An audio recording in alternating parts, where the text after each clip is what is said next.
For this demonstration, I'm going to model this box in Maya, and I'm going to use the box as a texture. So, the first step is to measure the dimensions of the box. This is going to help me model it later on. And if I measure it, I will determine that it is 20 centimeters tall.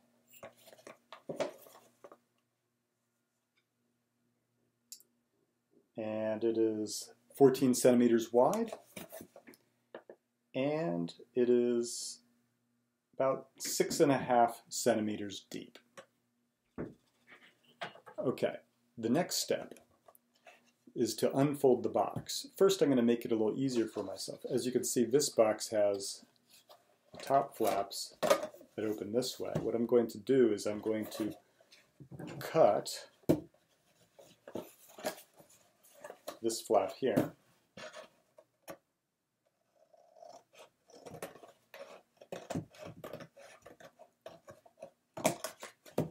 I'll show you why I'm doing this in just a moment. And I'm going to tape it.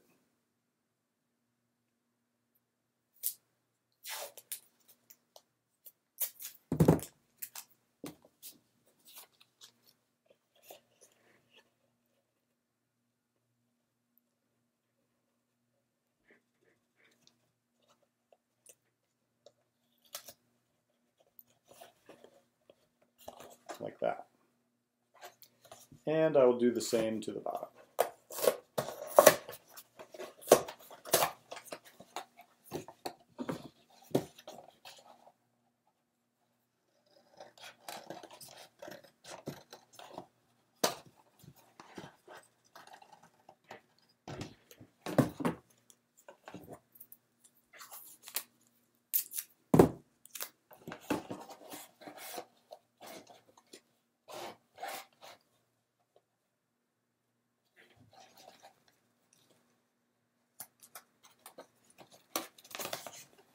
Okay, perfect. I'll finish unfolding the box.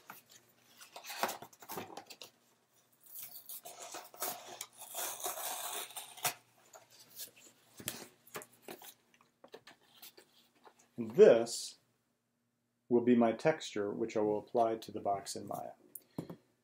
To create that texture, I'll simply lay it on a flat surface.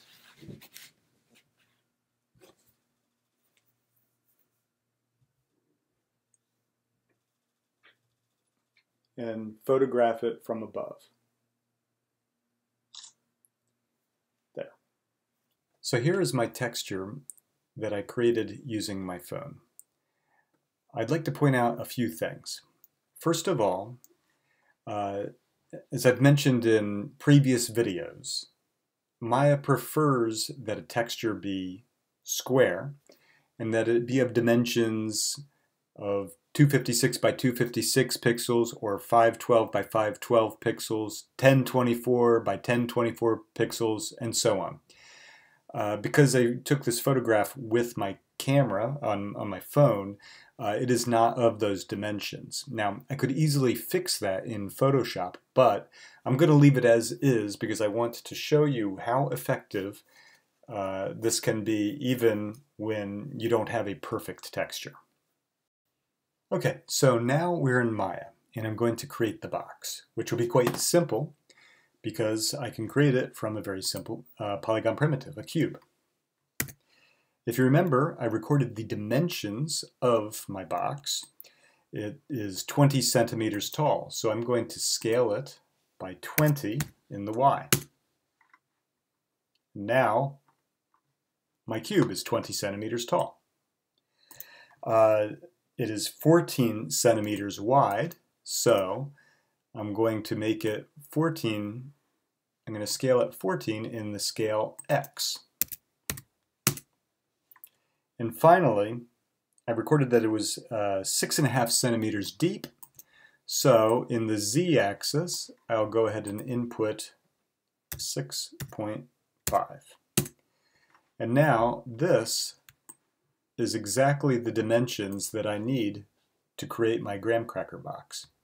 Now, I don't want to have this transform data here on the object. So what I'm going to do is I'm going to freeze the transforms on my model by going to Modify, Freeze Transformations. And as you can see, that just takes the scale data and sets it back to the default value of 1, 1, and 1.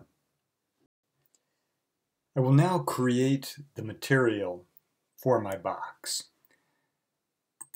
I'll go to the Hypershade, and I'm going to select a material such as a blend, something that has some specularity to it, because usually these boxes, if you look at them, you'll notice that they have a little bit of specularity to them. Now, under the color channel, I'll click on the checkerboard, select File, click on the folder for image name, and I will find my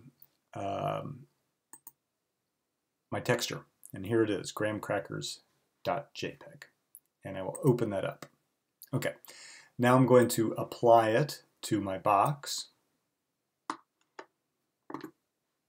And if I want to see it in my viewport, remember that you need to press 6 on your keyboard.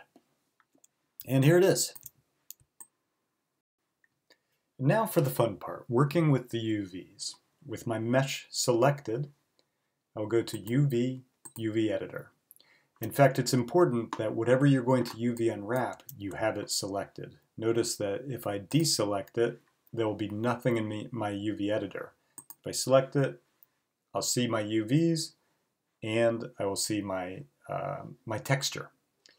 As you can see, the texture is stretched out. That's because I took it with my phone. The image itself is not square. That's why it's more ideal in Maya to work with square textures. I can turn on or off the texture in here, and I can also dim the texture to make it easier to see the UVs. The UVs we're looking at are the default UVs that you will have when you create a cube. Now, because I scaled the box and then froze the transforms, what I can do is select all of my UVs, come over here to Unfold and Unfold, and you will see that it does a very good job unfolding the box, the UVs. You can imagine that this is something that we could fold to create a box. Now, if I move my UVs in place, you'll notice that we see it updating here in my perspective viewport.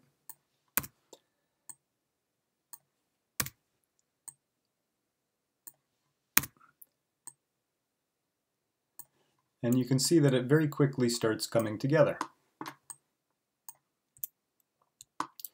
Now, one thing you'll notice is that it's not unfolded. The UVs are not unfolded in the same way that my box is unfolded. So what I will need to do is I will need to cut and sew. I'm going to switch to edge mode, and I'm going to select this edge here. Notice that when I have that edge selected in the UV editor, I can also see that that edge is selected here. Now, if I come over here to cut and sew, and I cut that edge, then what I can do is I can take this whole UV shell and I can move it.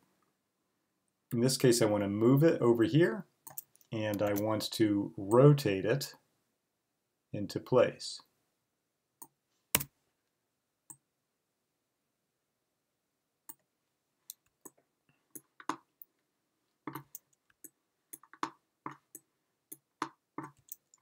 Now, we were able to earlier cut the edge. We can also sew an edge. So if I select the edge, it looks like it's two edges. It's in fact only one edge. This is the edge right here that is selected. You can only sew an edge to itself. You cannot sew, for instance, I couldn't sew this edge or this edge to this edge. I can only sew an edge to itself. I select the edge, and I click sew. Now, all I need to do is refine my UVs. Remember that to work in the UV editor, you're actually using the very same tools, the translate, the rotate, and the scale tools that you would be using in your modeling viewports.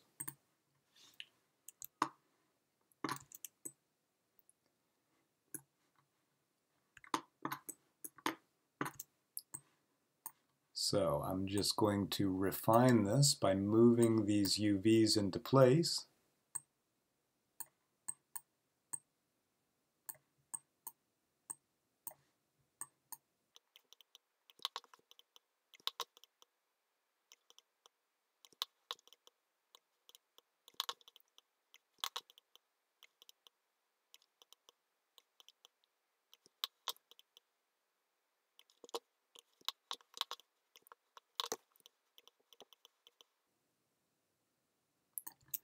Okay, I think that's pretty good. Before I move on, there's one more thing I would like to do to make the box look a little bit better. Right now, these edges are very hard edges, unlike what you would typically see on a cardboard box. So, what I'm going to do is I'm going to put a bevel on the entire box. In my modeling toolkit, bevel, I generally like to have my segments be even numbers. I'll show you why by turning on the wireframe unshaded. It works better for UVs. So if I have segments as 2, you'll notice that it puts a nice even division on the bevel so that I have 2 sections. It just works better for UVs. I'm going to go with 4. As I said, I like an even number, 2, 4, or 6. For my bevel segments typically. And then the other thing I'm going to do is I'm going to bring the fraction down.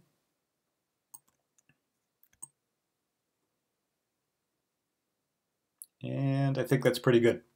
So let's check it out. Another thing I like about the bevels is the way that they catch the light. And there's my box. So I've finished modeling and texturing my box. I'm going to show you the steps one more time, but with a slightly different workflow. And for this example, I'm going to use this texture that I created of a graham cracker. Now, I created this texture exactly the same way by taking a picture with my phone. But I brought it into Photoshop and did a little bit of work with it so that I would have all the sides. Obviously, I could not unfold a graham cracker. So I did a little bit of work in Photoshop. And on top of that, I made my texture square. In fact, if we look at it, you will see that it is 2048 by 2048 pixels. And I did one other thing. I created a bump map for my graham cracker. Okay, so let's go back to Maya. I'll just move the box out of the way, and I will start with another cube. I modeled the dimensions of my graham cracker, and it is 6 centimeters by 12 centimeters by half a centimeter. So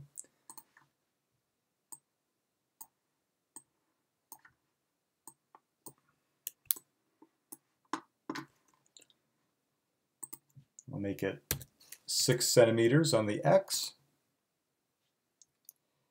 and 12 centimeters on the Z and 0.5 on the Y.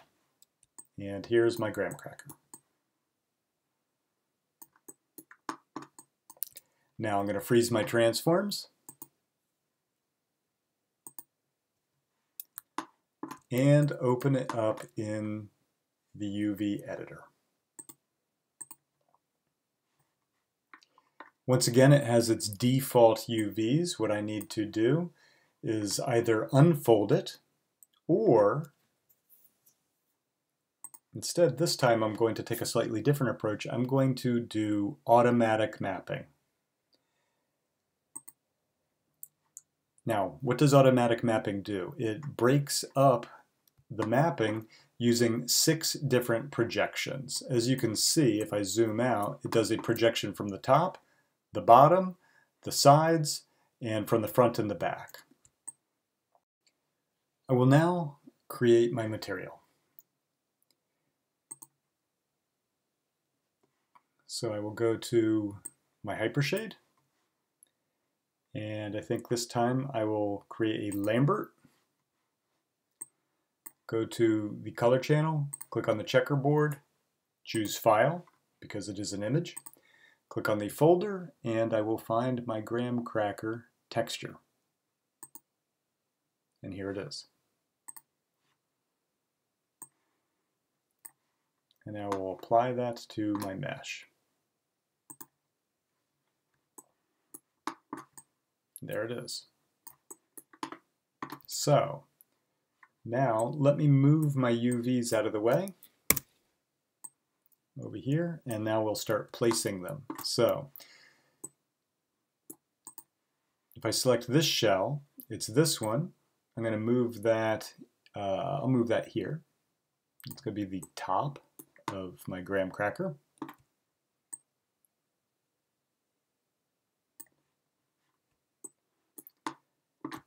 And this one here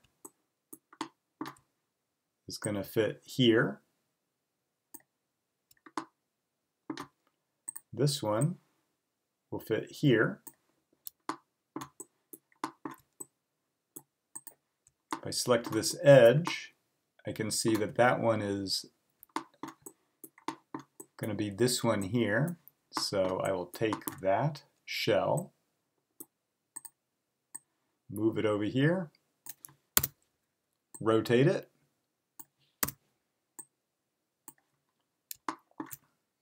this one therefore needs to fit over here,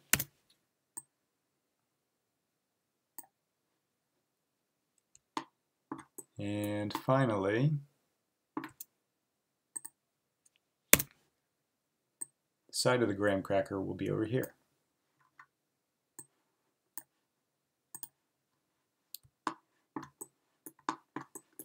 Now I'll sew my edges.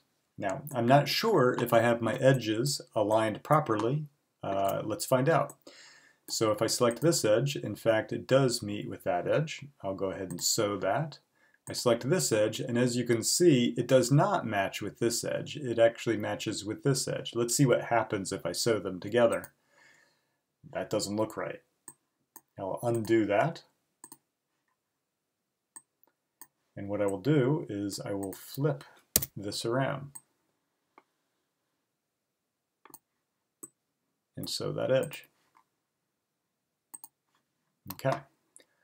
Let's see, this edge also is not matching up properly, so I need to flip this one around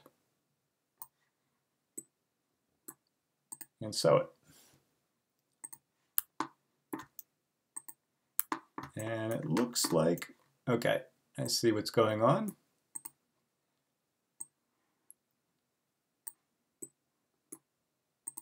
Actually, it looks like I got that wrong. So let's see. What I will do is I'll select this edge. This edge meets with this one. I don't know how I got that turned around, but that's okay. We'll move this up and we'll move this one down. Select that edge. Sure enough, they match. Sew that. Select this edge. Sure enough, they match. And sew that. Okay, now it's just a simple matter of refining my UVs.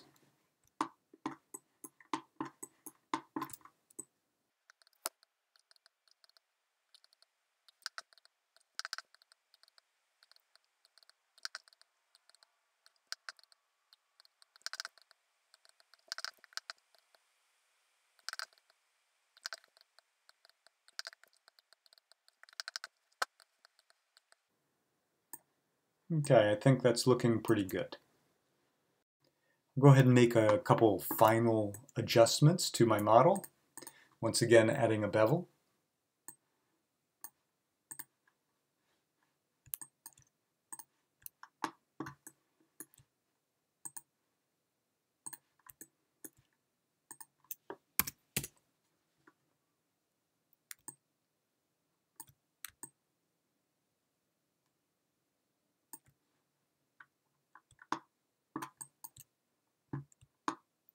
And I'll go ahead and add my bump map to the graham cracker. So I'll go to its material, go to bump map normal mapping, select file, under the bump value, click on the black arrow, click on the folder, and find the texture. There it is with a bump map applied to it. Now let's take a look at it and see how it looks. Now to do that, what I'm going to do is I'm going to break the color channel.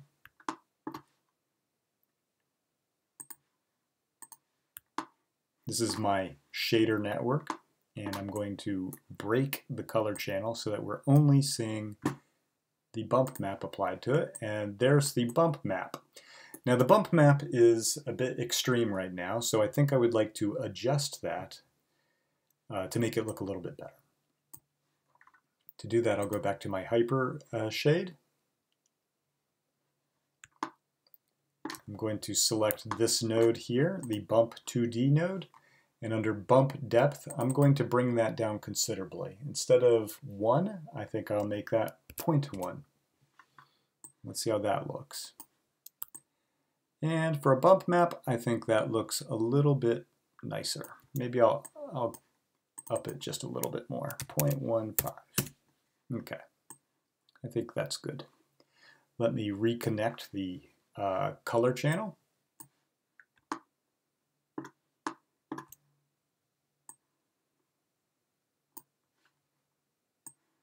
And there's my graham cracker.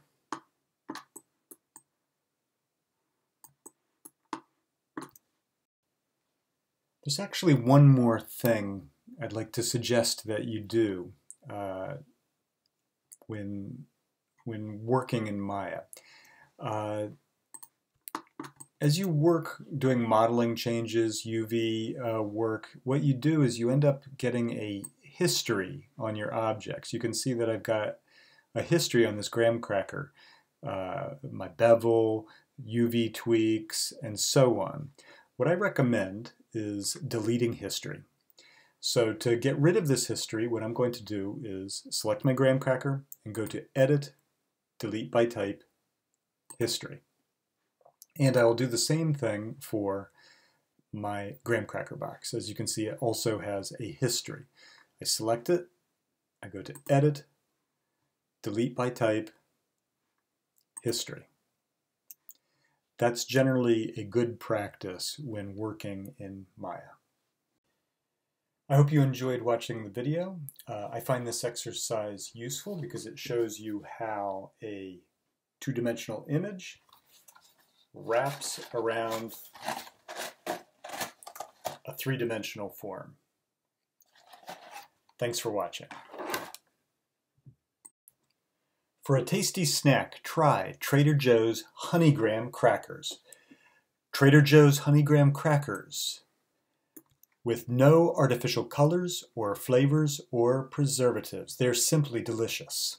This message was not brought to you by Trader Joe's Honey Graham Crackers.